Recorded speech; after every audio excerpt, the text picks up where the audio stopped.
Selamat pagi anak-anak, sampai jumpa kembali pada pembelajaran bidang studi IPS pada pagi hari ini. Bagaimana kabarnya anak-anak? Kalian semuanya? Ibu mengharapkan semoga kamu semuanya sehat-sehat semua.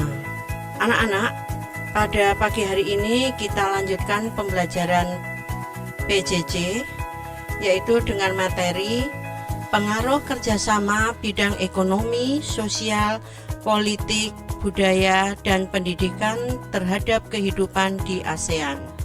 Setelah nanti anak-anak memahami atau melihat tayangan video ibu mengharapkan yaitu kamu semuanya, yaitu tujuan pembelajaran pada materi ini. Yang pertama, siswa mampu menjelaskan tentang pengaruh kerjasama bidang ekonomi, sosial, politik, budaya, dan pendidikan terhadap kehidupan di ASEAN.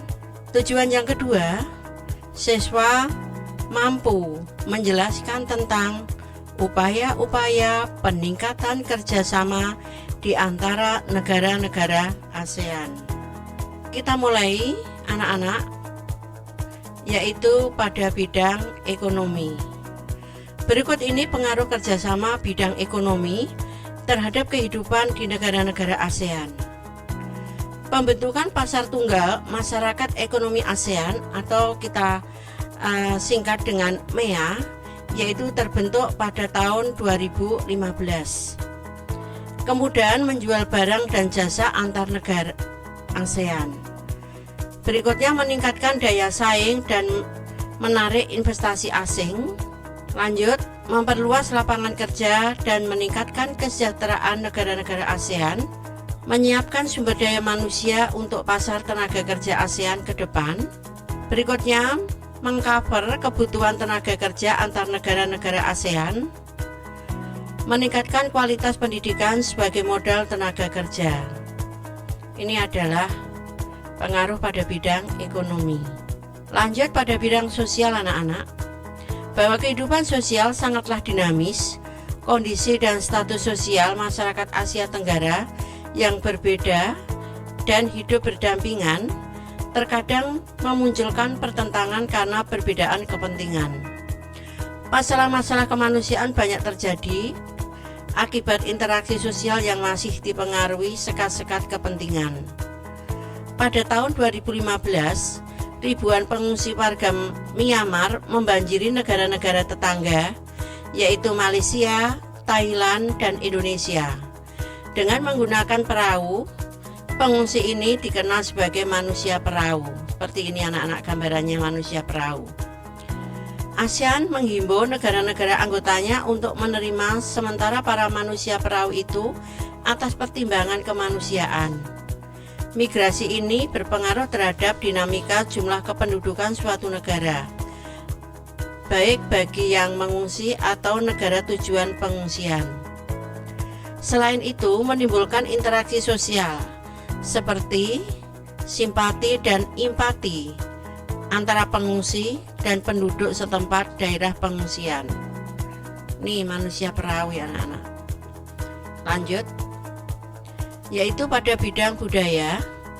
Konferensi ke-6 Menteri Kebudayaan dan Kesenian ASEAN di kota Hue, Vietnam dengan tema meningkatkan peranan kebudayaan terhadap perkembangan yang berkesinambungan dari komunitas ASEAN, yaitu tanggal 19 sampai 20 April 2014, menegaskan tekad semua negara ASEAN tentang satu komunitas bersama, visi bersama, dan jati diri bersama. Berikutnya, seiring dengan perjalanan selama 47 tahun, kerjasama budaya ASEAN telah mengalami perkembangan dan perubahan yang menonjolkan kebudayaan sebagai faktor yang penting bagi pembangunan komunitas ASEAN secara berkesinambungan. Banyak kegiatan hingga saat ini telah ada sedang dilaksanakan, misalnya membangun kota budaya ASEAN, perkemahan pemuda ASEAN, dan jaringan kota kuno ASEAN. Beberapa aktivitas lain yang dilakukan sebagai dampak pengaruh perubahan komitmen kebudayaan ASEAN antara lain sebagai berikut. Antara lain yaitu Festival Budaya ASEAN atau FBA, Perkemahan Budaya Serumpun ASEAN. Ini gambarnya seperti ini anak-anak. Industri musik seperti ini. Lanjut pada bidang politik. Yang pertama adalah sengketa perbatasan wilayah, seperti kasus Pulau Natuna, kasus Sipadan dan Ligitan, kasus Kepulauan Siparti dan Wilpers-Wiher dan Pulau Pedra Branca. Sengketa perebutan wilayah yang mengklaim atau mengakui kepemilikan suatu wilayah tersebut terkadang menimbulkan konflik antar negara, sehingga perbatasan wilayah sangat sensitif apabila terjadi sengketa.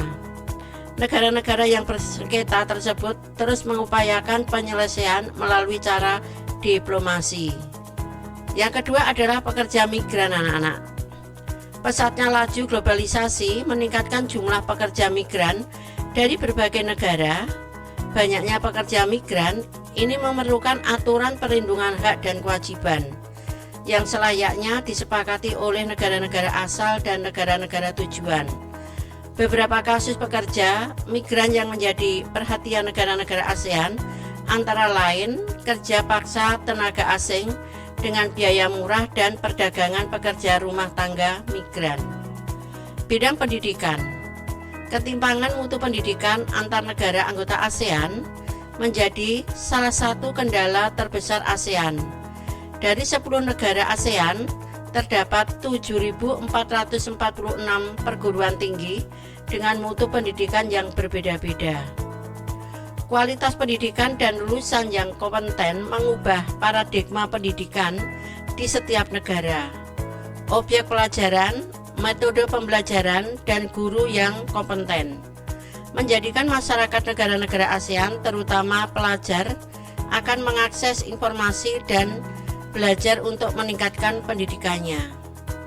Secara khusus, menghadapi masyarakat ekonomi ASEAN, pemerintah Indonesia berupaya memberikan kesempatan kepada lembaga pendidikan melakukan reformasi menyeluruh dalam sistem pendidikan.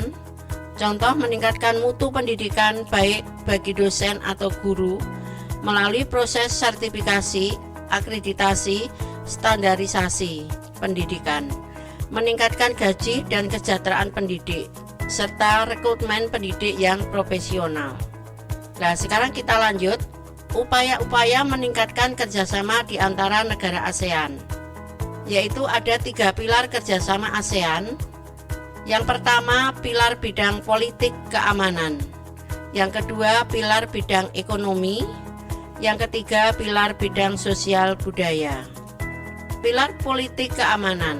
Dalam pilar politik keamanan, ASEAN terus berupaya meningkatkan kualitas pelayanan publik melalui peningkatan kemampuan pemerintah dan pelibatan masyarakat madani dalam pengambilan keputusan. Berikutnya, dengan berperan dalam kerjasama ASEAN, Indonesia selayaknya dapat meningkatkan daya tawarnya dalam pilar politik, keamanan, serta historis. Indonesia adalah pendiri ASEAN sehingga secara politis mempunyai pengaruh kuat. Militer Indonesia diyakini yang terkuat di ASEAN. Pilar ekonomi.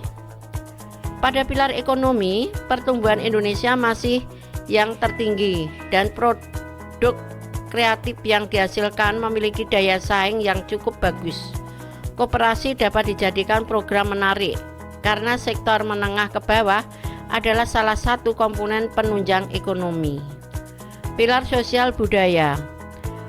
Pada pilar sosial budaya, masyarakat ASEAN bersama-sama mengatasi berbagai tantangan di bidang kependudukan, kemiskinan, ketenagakerjaan, dan kesejahteraan masyarakat. Dalam memperkuat daya saing kawasan ASEAN, berkomitmen meningkatkan kualitas sumber daya manusia dan kualitas lingkungan hidup. Masyarakat ASEAN dapat lebih mengenal keragaman budaya negara anggota, saling menghargai identitas nasional masing-masing, serta mewariskan sebuah kawasan Asia Tenggara yang aman, damai, dan makmur kepada generasi penerus. Pilar sosial budaya menempatkan Indonesia sebagai negara dengan sumber daya manusia yang banyak usia produktif yang meningkat. Secara kultural, Indonesia memiliki kebudayaan paling banyak dan beragam di antara negara-negara ASEAN, sehingga menjadi daya tarik tersendiri. Nah, setelah anak-anak mengamati video tayangan ibu tadi, sekarang anak-anak melanjutkan, yaitu mengerjakan tugas. Tugas yang pertama, 1. Sebutkan dan berikan contoh tentang pengaruh kerjasama bidang ekonomi, sosial, politik, budaya, dan pendidikan terhadap kehidupan di ASEAN. Yang kedua, bagaimana upaya-upaya meningkatkan kerjasama di antara negara-negara ASEAN, terutama dalam menghadapi pandemi COVID-19. Silahkan mencari dari berbagai sumber seperti internet, TV, koran, dan sebagainya. Demikian anak-anak pembelajaran pada pagi hari ini. Jangan lupa langsung aja dikerjakan anak-anak. Nah, jangan lupa jaga kesehatan, patuhi protokol kesehatan. Salam sehat. Wassalamualaikum warahmatullahi wabarakatuh.